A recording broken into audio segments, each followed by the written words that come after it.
done. You are an incorrigible delinquent at times. Behave yourself, man!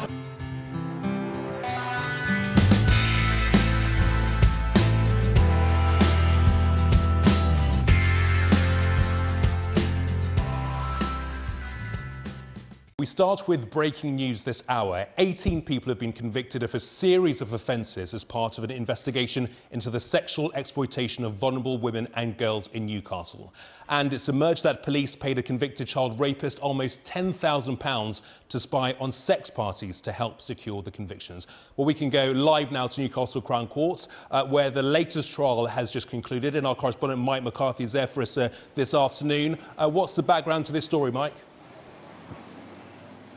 Well, this is something that we haven't been able to report for so long because it involved 4 trials and there were reporting restrictions until the last of these 4 trials concluded, as that has just done here at Newcastle Crown Court. It relates to a vast investigation by Northumbria Police. This looked into the sexual exploitation of young girls and women in Newcastle. Women and girls who were lured into what were called sessions by the men involved, sessions basically being a euphemism for what were sex parties. Now, the offences that this investigation has been concerned with took place primarily between 2011 and 2014. It involved initially a potential 108 victims. We can't say how many were eventually confirmed as victims. That we don't know at this stage. But it has been going on for at least 3 years. These trials have been taking place for several months, and we can now reveal that 18 people, 17 men and 1 woman, have been convicted. Now, 14 of those individuals have been convicted on a variety of offences related to sexual activity, some of them charged with conspiracy to incite prostitution. I should say, despite the wording of that charge, there's absolutely no suggestion at all that any of the young girls or women were involved in prostitution. The charge is just a technicality as far as the words are concerned. It all began when social workers went to Newcastle Police with concerns that they'd had about all of this. They were concerned that there was a network primarily of men, British-born men from Asian communities in Newcastle, who were luring young white girls and women, largely by offering them free alcohol and drugs. Some of the girls were already addicted to drugs. The men knew this, knew that they were vulnerable, and specifically targeted their victims because of that very reason.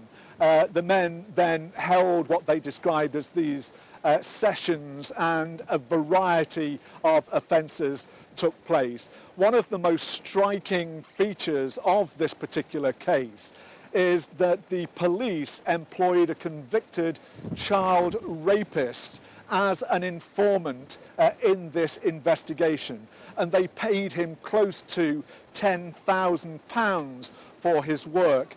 Now, this was picked up by some of the defence barristers who argued in court, and again we're only just now able to report this, who argued in court that this was what they described as an abuse of process, and because of that the cases against their clients should be thrown out. The judge dismissed that. She allowed these court cases to go on, to proceed, saying there is no evidence currently to suggest that Northumbria Police or any other police officer acted in bad faith. But there's no doubt about it, this is a highly controversial method of obtaining information, and we've already had one very damning response for the NSPCC. Its lead expert on child sex abuse, John Brown, said the following: "We're appalled to learn that police paid a child rapist and planted him in the midst of vulnerable young girls. You just couldn't make it up. It beggars belief that it would ever have been considered, let alone approved, and serious questions must be asked about the force's approach to child sexual exploitation operations. And it goes on to say, however good the force's intentions, their misguided actions run entirely counter to all current child protection procedures and what we know about sex offenders, and could have compromised this investigation. Well, this is something that Northumbria Police haven't had chance to respond to yet. We're expecting their Chief Constable to make a statement later on. Meanwhile, we have this statement from the Crown Prosecution Services representative, Jim Hope. Many of those convicted during the course of these trials have systematically been groomed and abused vulnerable teenage girls and young women over a number of years for their own sexual gratification. Others, while not directly involved in that abuse, have facilitated those offences. Despite the abuses they have suffered, the victims have demonstrated great bravery in recounting their own distressing experiences in court. With their assistance, the CPS has successfully secured convictions against 18 offenders. We are aware of the profound impact that these offences have had on the young girls at the centre of this operation, and it is our sincere hope that they will draw some comfort from the convictions. Through their courageous actions, they may well have prevented other vulnerable women and girls from falling victim to this group. I would also like to praise those who have devoted themselves to the case over the past 3 years. The protection of vulnerable people is a central concern of all of those working in the criminal justice system, and the police officers and prosecutors involved in this operation have worked extremely hard to ensure that those responsible for these terrible abuses were brought to justice. Thank you.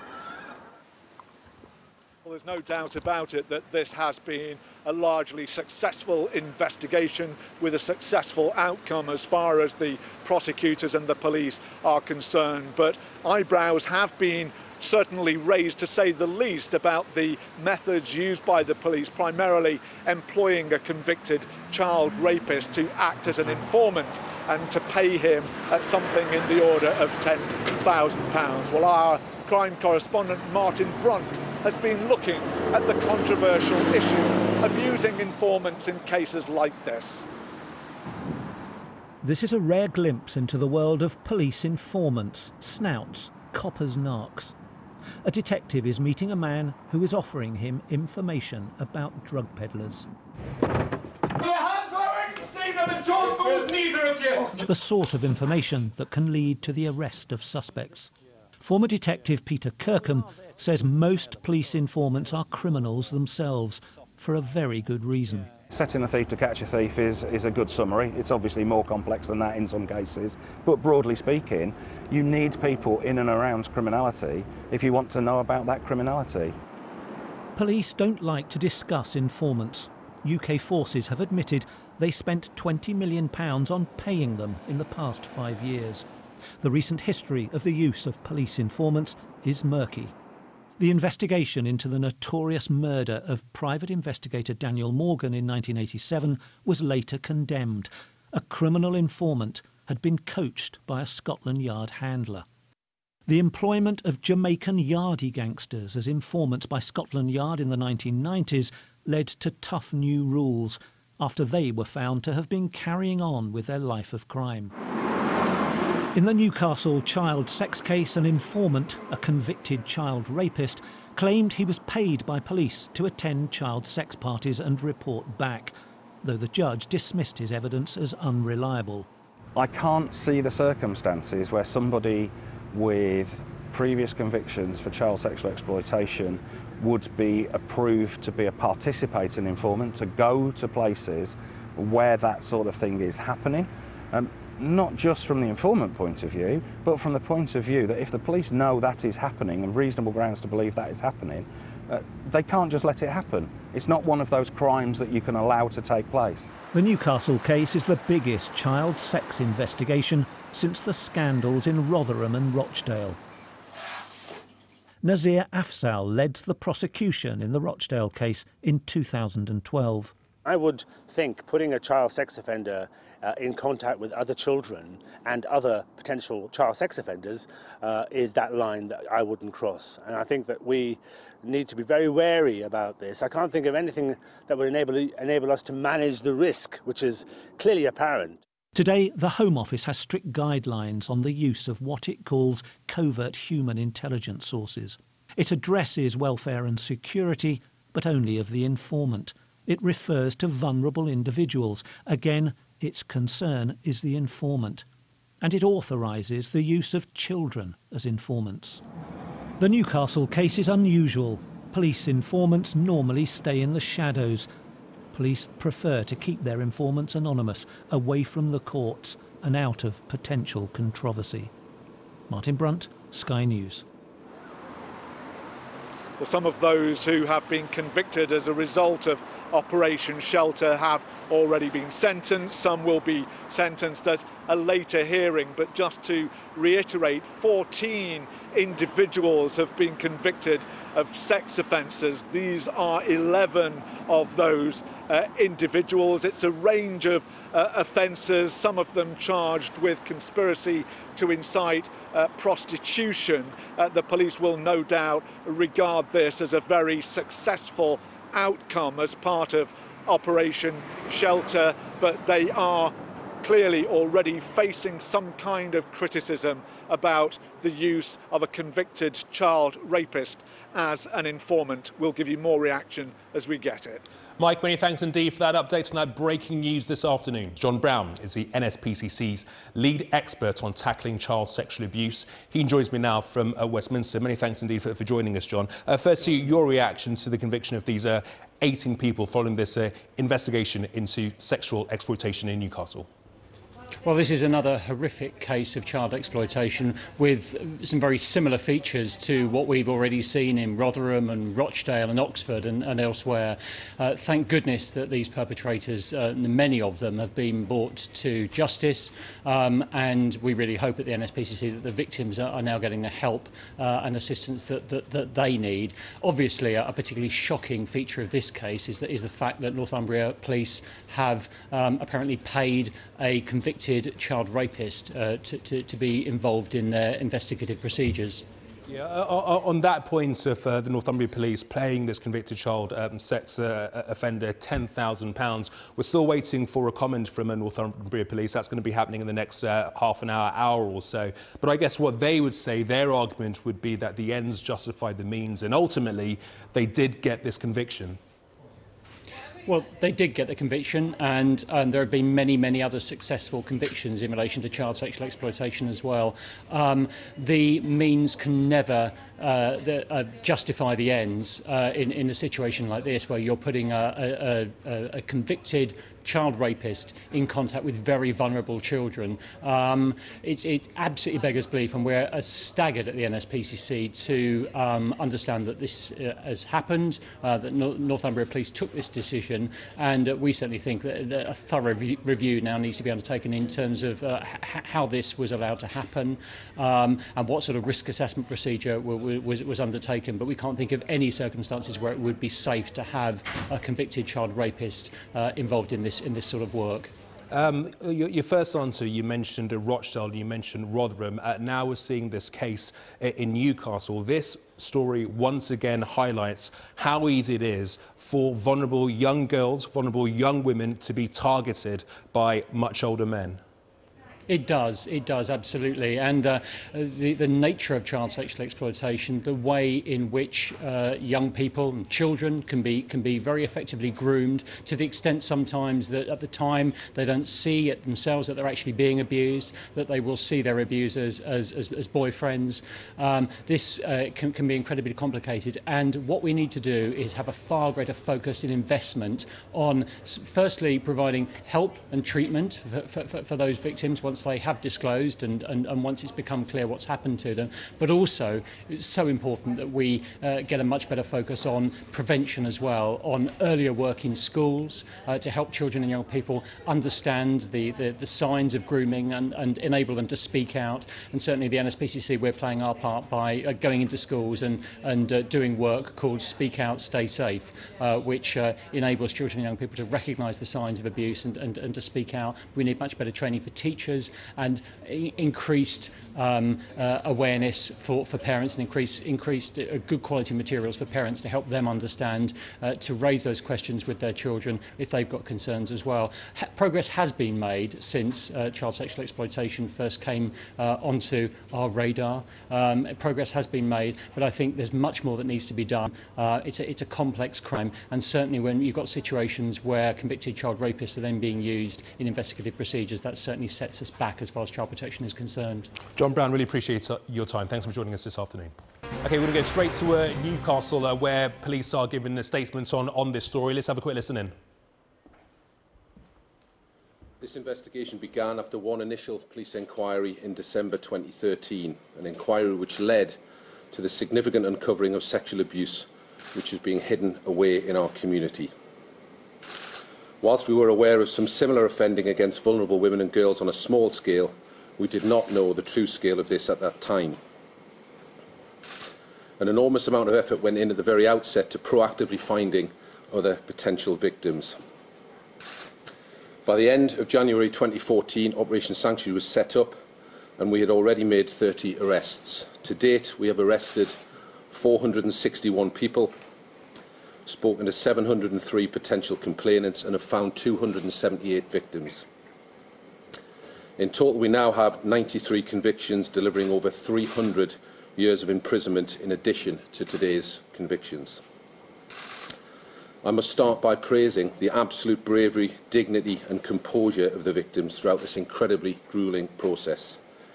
Many of us will never understand the traumatic experience that some of them have endured, and they have my wholehearted commitment that together with our partners, we will continue to provide them with all the support they need. From the outset, this has been about doing what is right and placing victims at the heart of the investigation. We have proactively sought out victims of abuse to protect them. We've done this together with our partners from the local authority and with a number of voluntary agencies. We have sought, through the brand of Operation Sanctuary, to raise public awareness here in the North East of the problem of not just child sex exploitation, but the wider problem of the sexual exploitation of vulnerable women and girls and human trafficking. We have enlisted and received the support of licensed premises, late-night refreshment premises, taxi drivers, hotels, B&Bs, as well as the general public. We have literally thrown the kitchen sink at this. A team of 50 officers have worked on this inquiry for almost 3.5 years and continue to do so. We have not and will not stop. We've employed every technique available to us, covert and overt, in tackling the problem. We have been transparent in our approach, and where we encountered misconduct on the part of a police officer who had completely failed in his duty, he was dismissed. Whilst nothing is perfect in an operation of this magnitude, I am content that we have worked to the very best of our professional ability. Let me be clear, there has been no political correctness here. These are criminals, and there has been no hesitation in arresting them and targeting them using all of the means at our disposal. It is for individual communities, perhaps, to ask themselves whether they're doing all they can to eradicate such attitudes and behaviour, so that the stigma and shame attached to such people prevents it from rearing its head again. The communities that we work with are appalled at this offending, and we have encountered nothing other than the fullest support from all of them. I mentioned earlier the complex nature of this case, and those of you that followed the trials will know of the behaviour of a police informant known as XY. XY was an authorised covert human intelligence source, an informant, who was able to report on criminality, including child sex exploitation. He was a convicted rapist, and to some of us, the thought of the police engaging with such a person and paying them for information may appear morally repugnant. However, he proved that he was in a position whereby he could and did alert police to situations which allowed them to prevent offending and provide safeguarding measures towards potential victims. The lawful and regulated use of such tactics is always overseen by a senior police officer and is also subject to the review of an independent body. Furthermore, in this case, the handling of XY by Northumbria Police was the subject of an independent investigation by the Independent Police Complaints Commission, in which no misconduct was found nor any recommendations made whatsoever. In the case of XY, it is clear that his relationships with others have allowed the police to prevent and detect some of the more serious crimes occurring in our communities. This would not have been possible through conventional methods. The sexual exploitation of vulnerable people is, in my opinion, the challenge of our generation. It is a huge task that we are faced with. To date, Operation Sanctuary has been the most complex investigation in this force's history, and it has not stopped. There is a wider debate to be had as to how this is going to be tackled moving forward. Firstly, for this challenge to be overcome, there needs to be a high likelihood that offenders will be caught and victims supported. Sitting here today, I am confident that we are getting this right. We will never stop pursuing those responsible, and we will throw everything we can at them, and we will catch them. Secondly, we need a heavy sanction that acts as a clear deterrent and to deliver punishment to those vile individuals that prey upon the vulnerable. Thirdly, and perhaps most importantly, it has to become socially unacceptable in every community to behave in this way. Given the number of men that we have arrested, 461 in total, clearly somewhere along the line something has gone wrong if it has become acceptable to entice through alcohol, drugs, or just through bullying and violence vulnerable people into sex. This behaviour can never be tolerated. Thank you. Newcastle City Council has worked closely with Northumbria Police and others since the start of Operation Sanctuary over 3 years ago. Our priority has and always will be to protect and support the victims, regardless of whether or not they testify against their perpetrators. My heart goes out to all those affected by the heinous crimes which Operation Sanctuary has exposed. And I want to pay tribute to the victims for the courage they have shown in giving evidence which has helped put many of these men behind bars. The Council's role has always been to focus on the victims, to help support them before, during and after the criminal trials. No one should underestimate the trauma that these women and girls have gone through, but undoubtedly they have helped to make our communities safer places by their actions.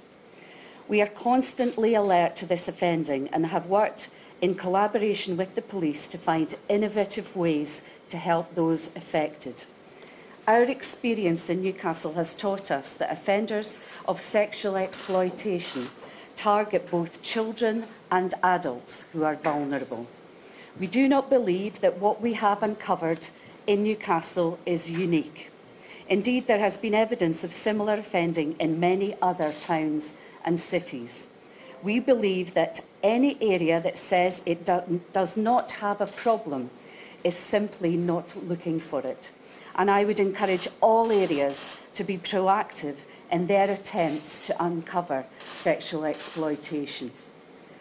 The Newcastle Adult and Children's Safeguarding Boards are jointly carrying out a serious case review into what happened and to see how we can improve safeguarding further. This is expected to be published later this year, and we will share all of the recommendations in full.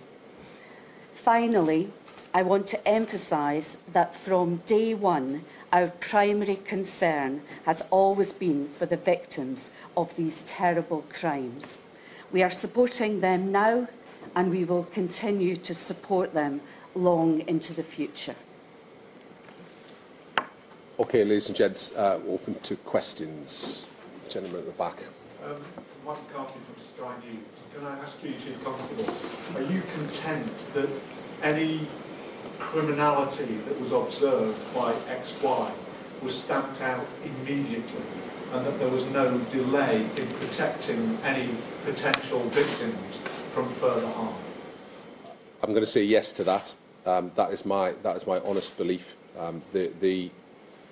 The arrangements that are in place for the management of informants are complex, and for deployments of this nature, it is not without risk.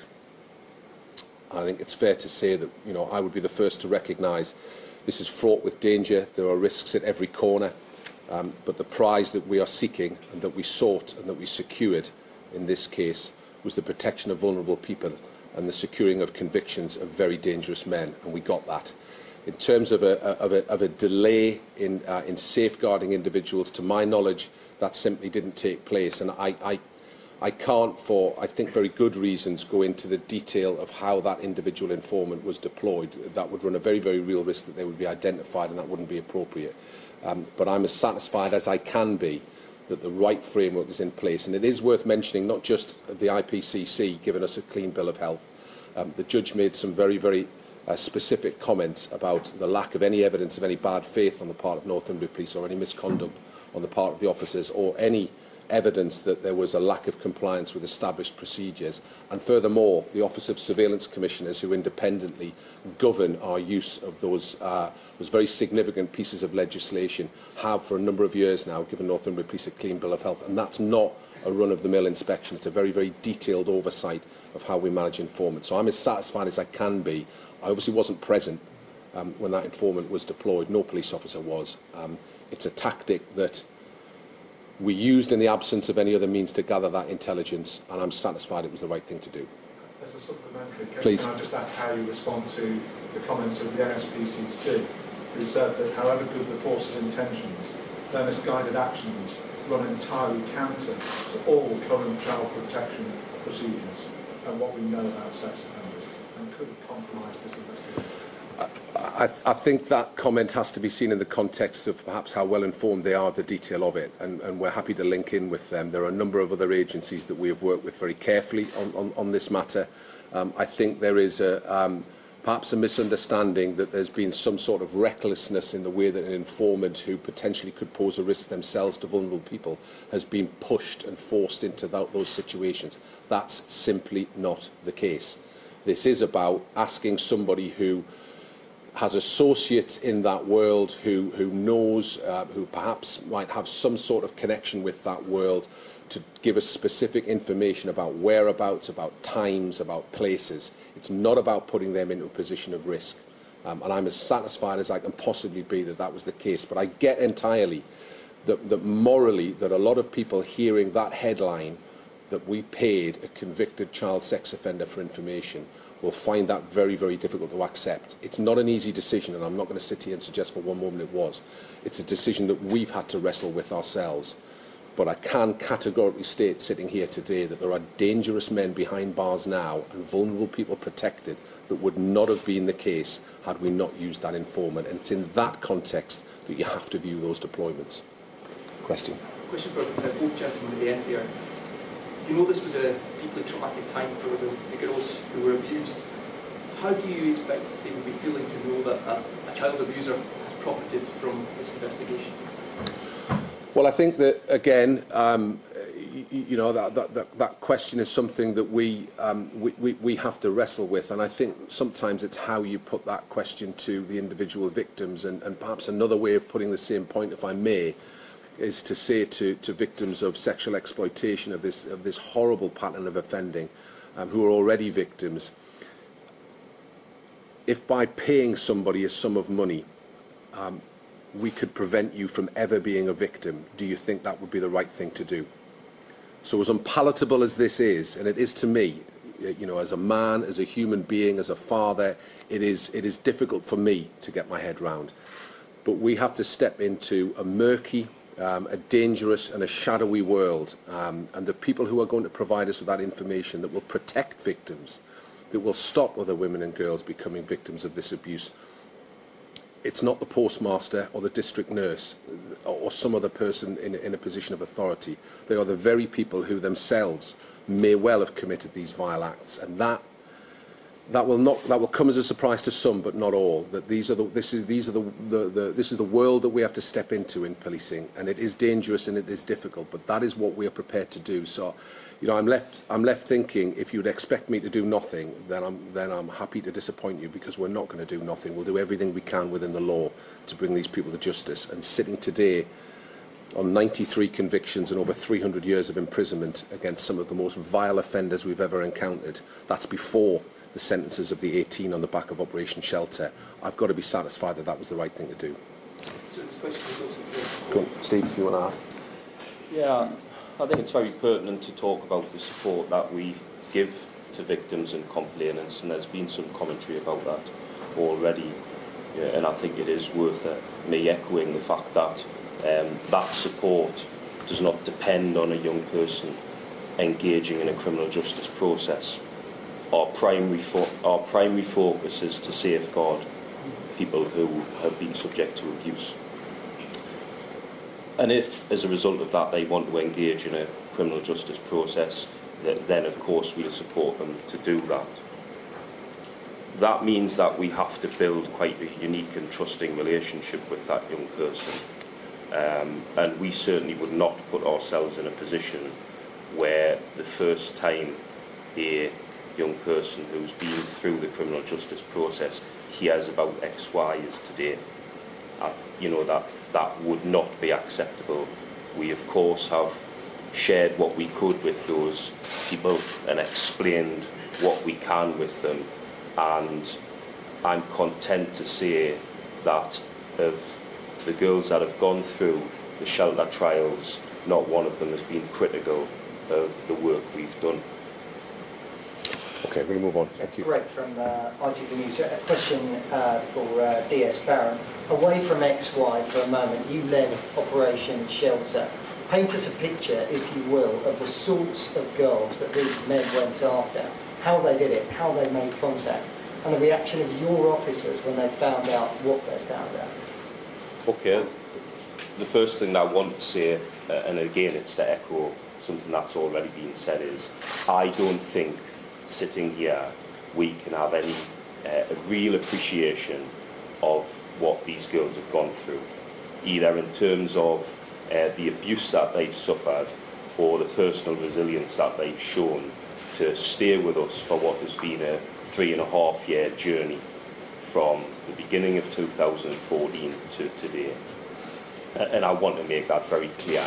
I'm extremely proud of what we've achieved, and the we includes our partners, third sector partners, social care, health, and of course the officers that I've been able to direct. But that is nothing in terms of how proud I am about the young people who've been able to deliver these convictions, because without them we don't have prosecutions, and it is that straightforward.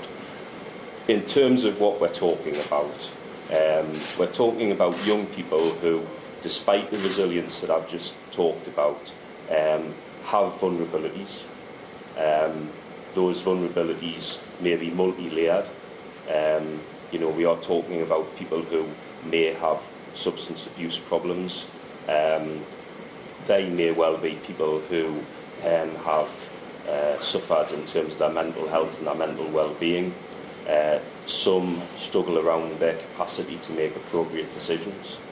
Some are vulnerable because of their age. You know, they're children, and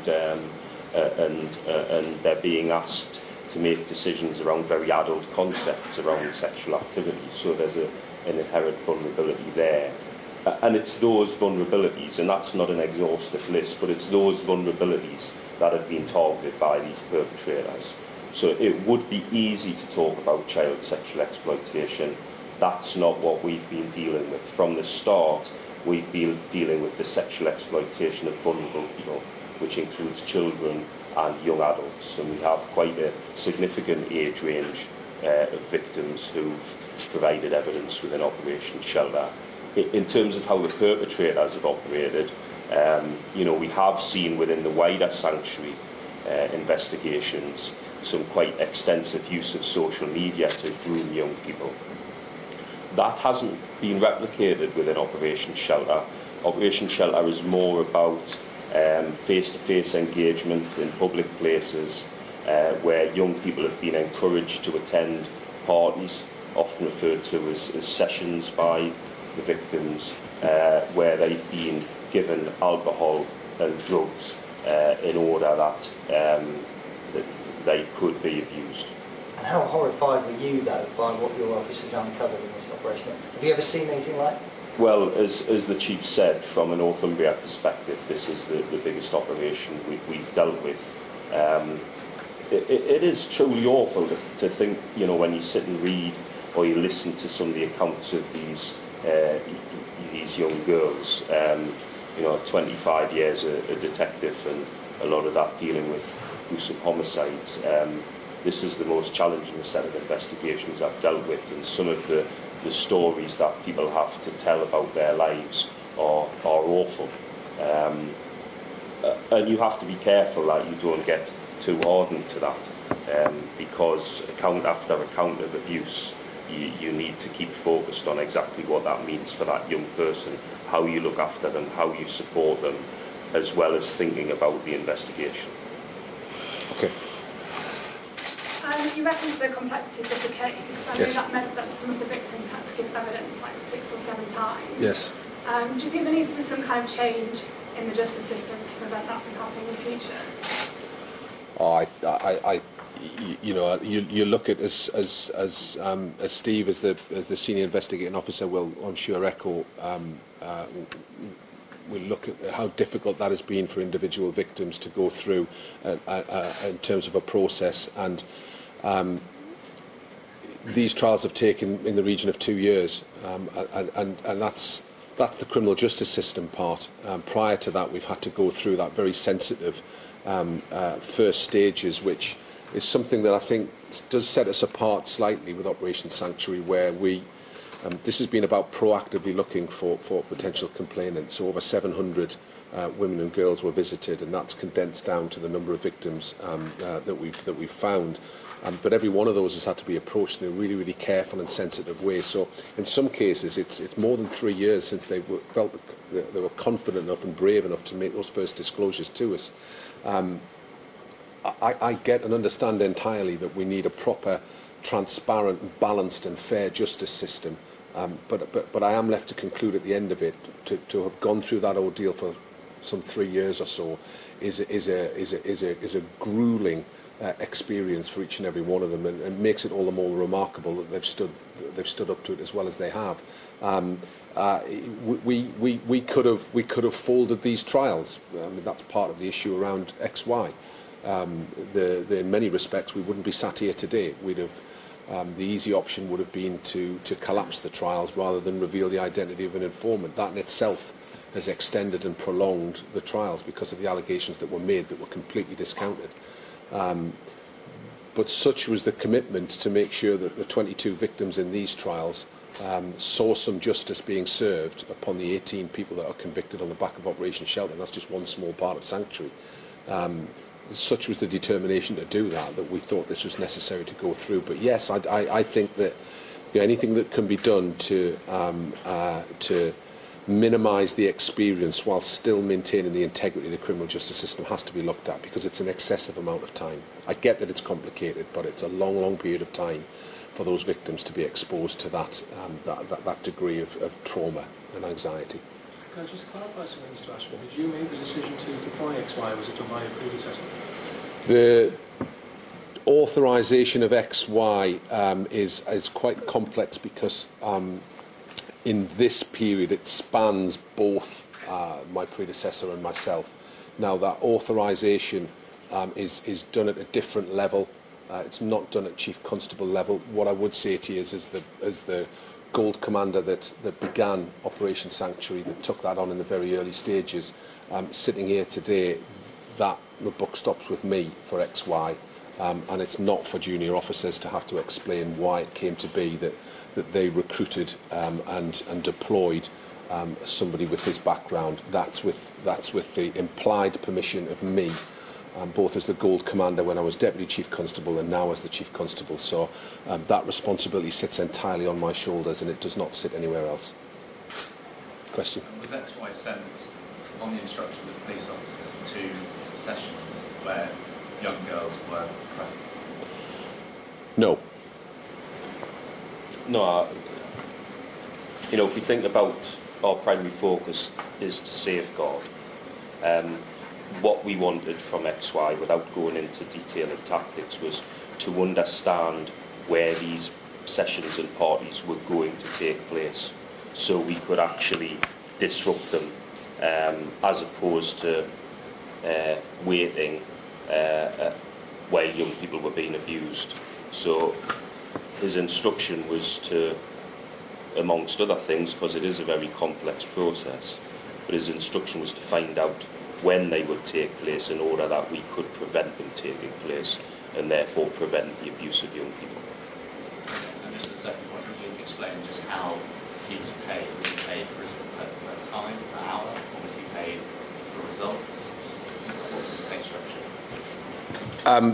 In fairness, it's not something we would go into. It's fairly complicated. It's not always money that they would seek benefit from or obtain any benefit from. Sometimes it's around expenses that are incurred in how we deal with that individual informant. I'm going to appear slippery if I try to answer that, so I'm not going to try. I can't go into the detail of how we pay him or how we actually deployed that individual informant. The question at the back. Chief Constable, in your statement you referred to an officer that was dismissed Yes. for failing in his duty. That's Yes. quite a serious outcome. Yes. Can you tell us what he did and how it came to light?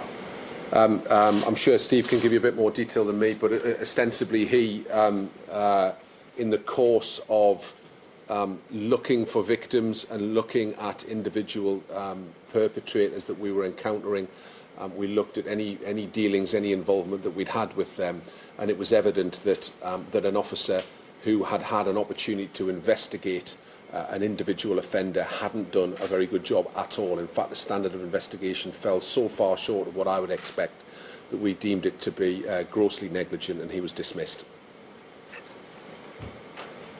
Yes, sorry, gentleman next to you. Question for Chief Executive Coverage. Some children who were victims here were in social care within Newcastle City Council. How seriously has the council failed these children? Of the 22 people involved in shelter, one was in the care of the local authority, and that's one too many as far as we're concerned. And we take that very seriously, and we want to understand what happened in the case of not just that young person, but in the case of all of the victims. And therefore, we've commissioned jointly with the police and with other partners a serious case review, which will be an independent review that will look at these issues in more detail, and that will report at the end of this year, before the end of this year. Perhaps worth adding on that you know, I'll give you a quote from an Ofsted inspection in relation to Newcastle services for children, and that was published earlier this year.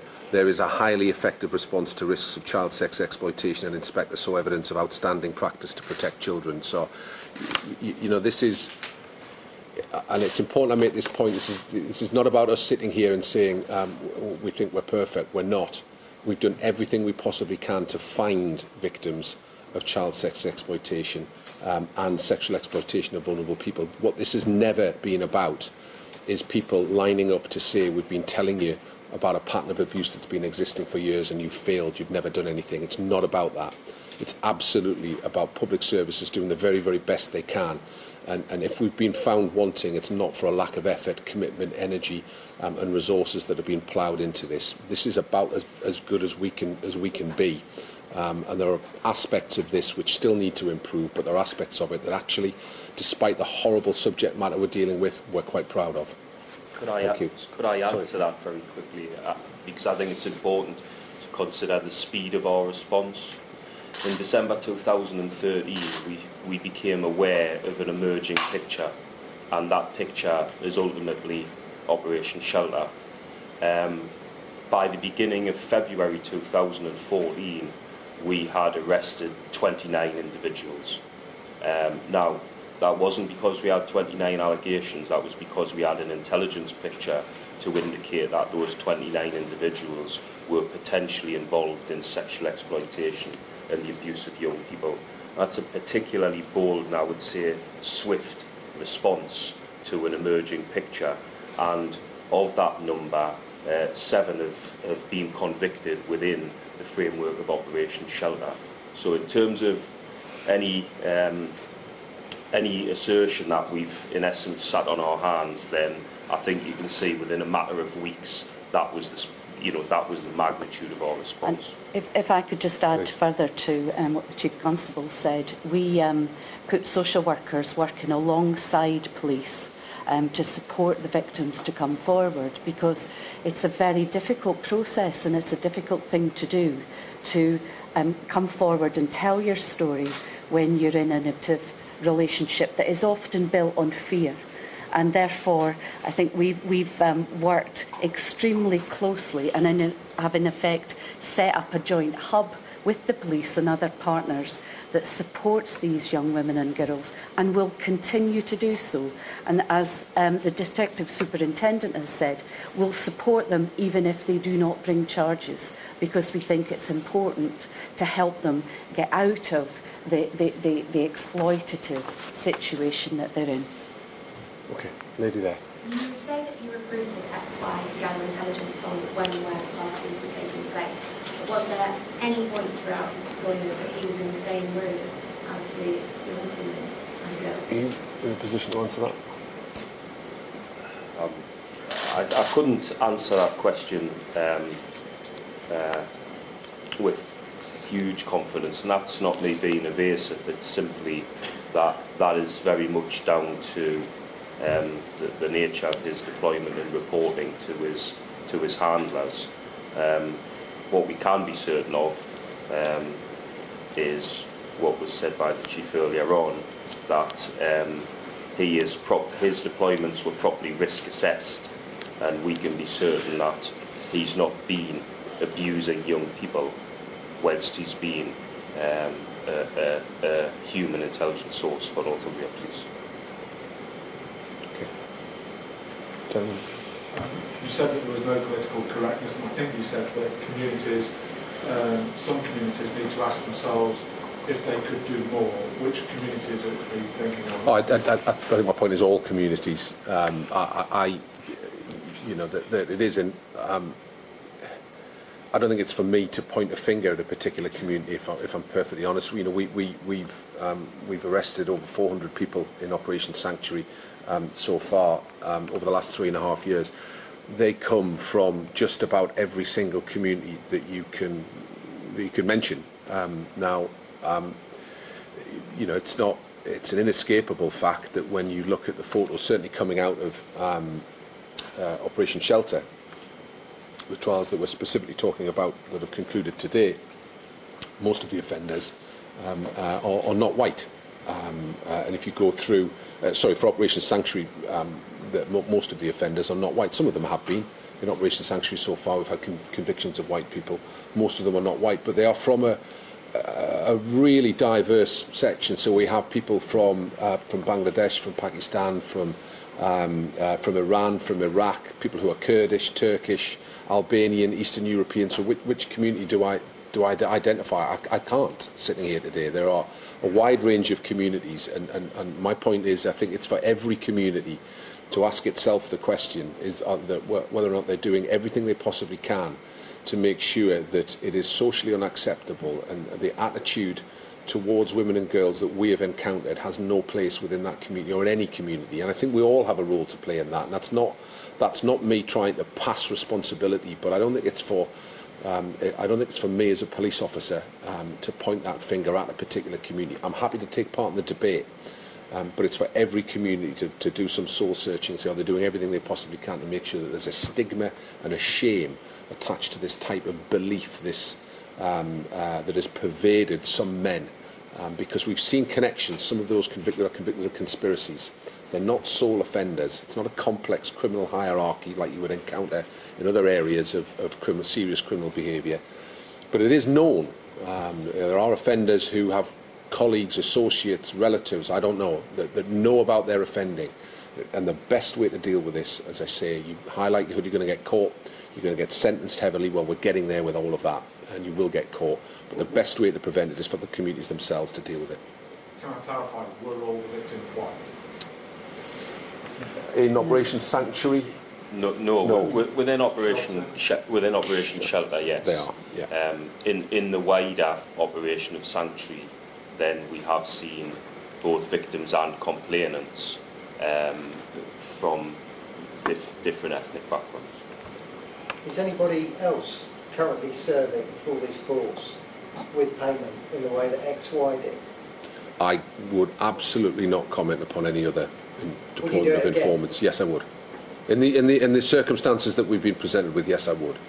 And that's not, as I said before, I get that this is a real difficult moral challenge, but we have to look at what it is we're trying to achieve here and whether or not it's worked. It has worked, and I think that weighing that up is something that we have to do and we had to do in this case, and it's not easy. And as I say, I get entirely that for some people it would be morally repugnant, the very, very thought that we would. But I think if you put it in the context of we have paid money to somebody, and as a result of that, we know that we have safeguarded vulnerable women and girls, and we know that there are dangerous men behind bars that would not be behind bars for lengthy terms of imprisonment. That would not have happened were it not for the information that we have gathered. So in certain circumstances that may happen again here? I would not rule it out. I can't rule it out. I can't dismiss it. Whether it's dealing with this problem or it's dealing with something else, the payment to criminals for information is something that has been going on probably since policing began. It is fairly widespread practice, and you have to sometimes go, quite often in fact, to the very people who are involved or associated with that pattern of offending. That's a fact of life that we have to engage with and we have to live with, and it's, I think the subject matter in this case I get is wholly distasteful, and it will appall many people. But it was the right thing to do, and there are people now out there who are not victims, who would have been victims had we not done what we've done, and that's what I hang on to. Yes. I think he was arrested on suspicion of a sexual offence while in deployment.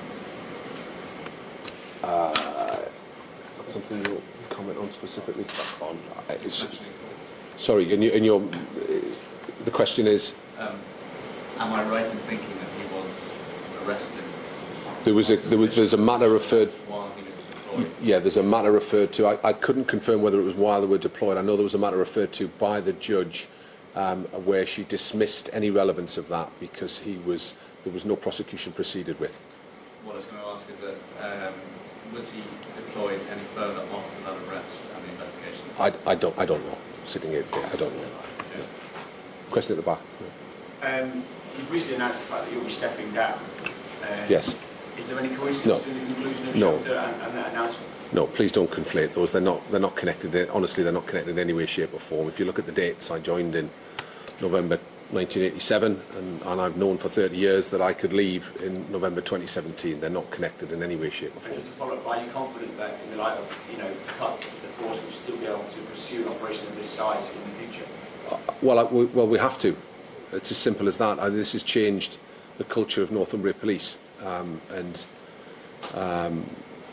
you're welcome to stop any member of staff that work for me as you leave the building and ask them if they know about Operation Sanctuary, and they do. It's the beginning, the middle and the end of everything that we do in Northumbria Police now is about looking after people who can't look after themselves. It's no more complicated than that. That is the touchstone that every single officer must have in their mind when they're dealing with every single member of the public. So it's been difficult, and it's becoming even more difficult in light of the continuing pressure that we have upon budgets, because the cuts have continued for us. Year on year, we receive less and less money that we can spend on frontline policing, and that's a challenge for us. Question over there. To what extent is paying for, in your view, and in this specific case, the kind of nuclear option? Is it a last resort? Was it the last resort? No, it's something that we should only do where you know there isn't an alternative conventional method of gathering that information. So first and foremost, you need to be deploying an informant where you can't get it through other means, because there are inherent risks with any deployment of an informant in the registering of somebody as being somebody who's going to talk to the police service. Each deployment is risk assessed, and you have to consider the various motives behind somebody giving information to the police, and all of that is done. You described it as a nuclear option. It is one of a range of options that we would employ. Now, clearly, in this case, there's a careful consideration has to be taken and constantly reviewed as to whether or not the risk of the public finding out from a public confidence perspective, the risk of deploying that person balances appropriately with the prize that you are seeking to obtain. And we felt, and indeed continue to feel today, that those deployments were absolutely necessary. But let me re-stress this point.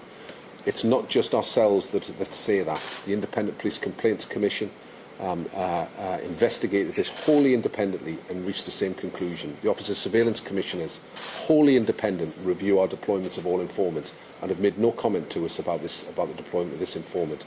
And the judge herself made very, very positive comments that there's no complete absence of any evidence of bad faith on the part of Northumbria Police. So I think you've got everything stacking up to say we were absolutely entitled to do what we did. The question that's outstanding is a moral one, whether or not it was right to do that, and I think everybody will have a point of view on that. If I could add to that, what I would say is this.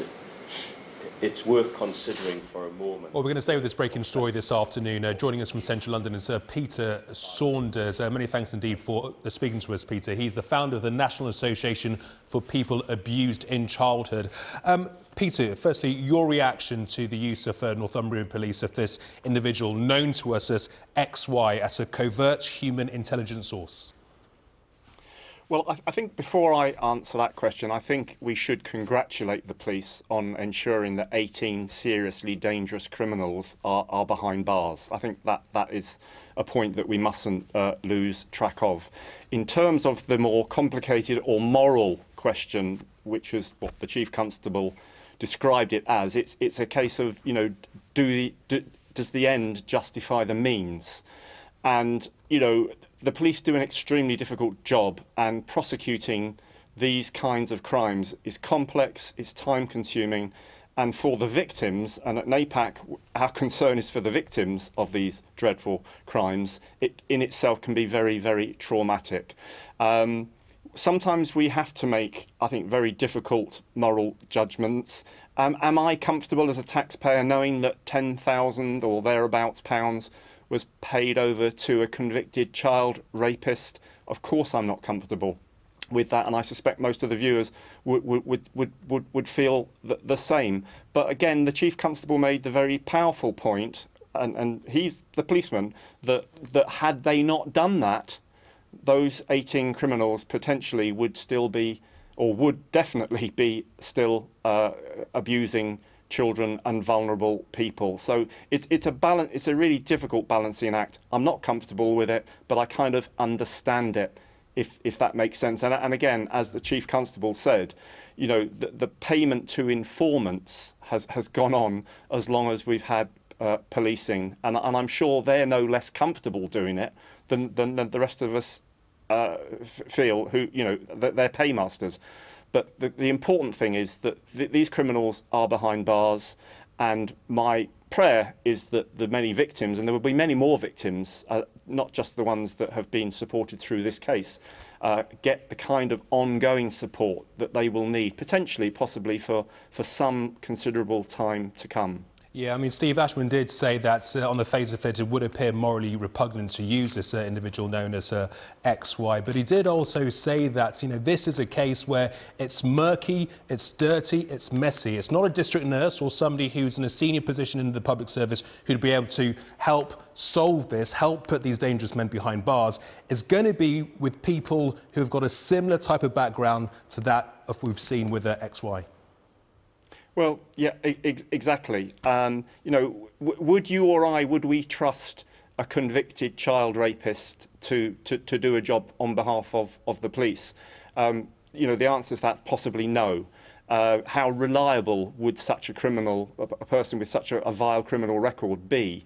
But again, we have to trust the police judgment here as to whether or not there was an alternative. And I would have thought there would be an alternative, or an alternative way of persuading somebody to inform and to get to these gangs without having to resort to paying somebody with such a disgusting background. But again, I'm not a police officer. I'm not out there doing that job. NAPAC, well, one of my colleagues actually mentioned before I left the office, you know, that amount of money would, £10,000 would pay for 2 support groups for the victims and survivors of these crimes, because that's what NAPAC does as well. So it doesn't sit comfortable when you hear public money being paid over to people who you really, you know, are exceptionally unsavoury. But I understand why it happens. Steve Ashman said he'd do it again if it meant safeguarding vulnerable young women and girls.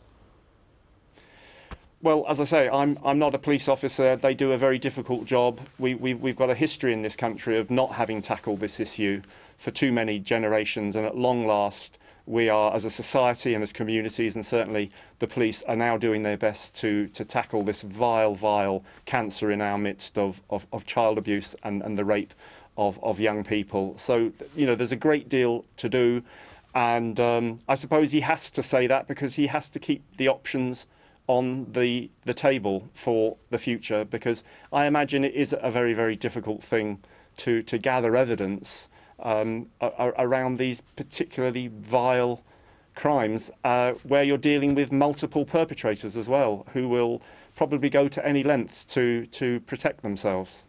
Peter, many thanks indeed for your time. Thanks for holding on whilst we listen to that news conference. No problem.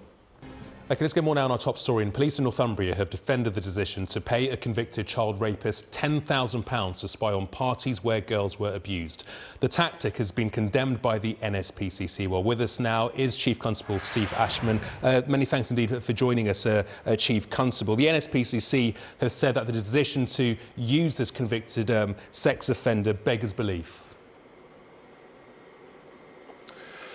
Well, of course, they're entitled to that view, and but what I would say is I think it's important that the NSPCC and indeed everybody understands the context in which this tactic was employed. This is not something that was done recklessly. It was not something that was done without due consideration to all of the risks associated with such a tactic. It was carefully considered, and it has to be seen in the context that this information was not possible to be obtained from any other source. It simply wasn't available through conventional methods, and we have been able through this to sit today and look back on 93 convictions before today's outcomes, 93 convictions, over 300 years of imprisonment to some very dangerous offenders, and I can categorically state that there are vulnerable women and girls today who have been safeguarded, and dangerous men behind bars by using this tactic. So I get entirely the appalling nature of this as a topic and how it can be morally repugnant to people. But these are difficult decisions and ones that we have to take at times. There are a lot of questions in what if. What if this sex offender took part in the abuse? What if he gave the police the wrong information? What if he simply took the money and run? Were all those things aspects of this investigation that you looked at and you were absolutely sure that this was the right way forward? I am as sure as I can possibly be that first and foremost, absolutely the correct policies, procedures were followed. It's entirely within the law. It was being heavily governed and inspected and overseen, not just by the Office of Surveillance Commissioners in terms of their annual inspection, but also the Independent Police Complaints Commission looked in detail at all of our handling of XY as an informant, and we have a clean bill of health in that regard. What's outstanding is the moral question. Now, I'm as satisfied as I can possibly be. We did not deploy that informant into sessions or sex parties as they've been referred. That's absolutely not the case. I'm as confident as I can possibly be that the correct safety measures and safeguards were put in place in relation to the deployment of that informant. I can't go into the detail of that for fairly obvious reasons, but I'm as comfortable as I can be with such a tactic being employed, and it's difficult. But I suppose the question I'm left to put to people like the NSPCC and indeed other bodies who have concerns over this, where else am I going to get that information? And I'm confident today that vulnerable women and girls have been protected, have been safeguarded through this deployment. And sitting on the back of that and weighing the two up, I've got to be confident that this was the right thing to do. Can you say why this particular individual, as opposed to any other individuals with a similar track record? Sorry, could I say? Can you say? Whether he has a track record? Can you explain why you use this particular individual known to us as XY, and not other particular individuals? Well, I wouldn't talk about whether we have or have not employed other informants. In this particular case, his suitability was assessed in terms of his connection with people who were suspected of being involved in this pattern of offending, and that's often the case when the problem you're trying to tackle is one of adult men offending behind locked doors. Quite often against vulnerable women and girls. Who am I going to go to get that information? It's going to have to be somebody who knows those individuals or has a connection or is in a position to actually report upon them. That doesn't mean that we've deployed them into the actual parties themselves. And I think there's a bit of a misconception coming out of today's trials that we have paid somebody to be present when people are being abused. He has not been a witness in any of these criminal trials. And indeed, the judge concluded in her assessment that there was no evidence that he had been abusing vulnerable people, and it was specific parameters that we laid down with that individual at the time they were deployed. So he was in a fairly unique position, and this was about learning who was involved, where they were involved, when they were involved, vehicles that would be used, whereabouts of certain individuals, access to drugs, etc. Factual information that we couldn't gather from other sources. That is what the payment of money was for. It was for information that we could then use to build an evidential case and to gather more intelligence and indeed evidence, which is what we did. I was listening to your news conference a little bit earlier on, and you said that the reality here is simply that this is a dirty, dangerous, murky world, and it's not for a district nurse or some other person in a senior position in the public sector that can help solve a crime such as this. You need to use individuals such as this character known as XY in order to get these individuals behind bars. Yes, absolutely, and that's true. And it's not, you know, we face the same moral dilemmas that many people hearing this will think that it is morally repugnant. It's appalling that the police have deployed this tactic. It is only the moral question that's outstanding. It's within the law. It's within accepted policy and practice. It's the moral question, was it the right thing to do? And I have that same dilemma as everybody else has as to whether or not it's right. And when you step into that world, which we have to on a frequent basis, you are invariably dealing with people who sometimes don't know fact from fiction, and we have to be alive to that. It is dangerous. There are risks at every single corner. But what you are seeking to eliminate is an appalling pattern of behaviour, an appalling pattern of offending by vile individuals who have preyed on vulnerable women and girls. And if I have to pay somebody for information that leads to their arrest, their conviction, and then being put behind bars for a long time, and more importantly, vulnerable women and girls are protected from future offending, then I'm going to do that. And I'm going to use every means at my disposal within the law, which is exactly what we've done on this occasion, however difficult the decision it is. So would you do it again despite the risks?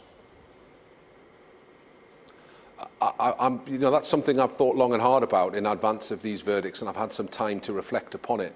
I would. I absolutely would. And I think the question I'd put back is, where am I going to get that information from? And if you're expecting me to do nothing in relation to this, then I will disappoint you, because we've done everything we can. Every single tactic that was open and available to us, both overt and covert, has been employed in this operation for 3.5 years. We've thrown everything we've got at this. And if we push that boundary a little bit, actually, I'm quite proud of the fact that we've pushed that boundary a little bit. There were opportunities where we could have folded these trials to protect the identity of the informant and to protect the tactic that we used. It's more important to me that 22 vulnerable women and girls saw that justice was served and delivered against 18 offenders. That was more important. And if that means I have to stand here today and answer that difficult moral question about whether it was right, then I think that's what the public would expect me to do. OK, Chief Constable, many thanks indeed for your time. Thank you.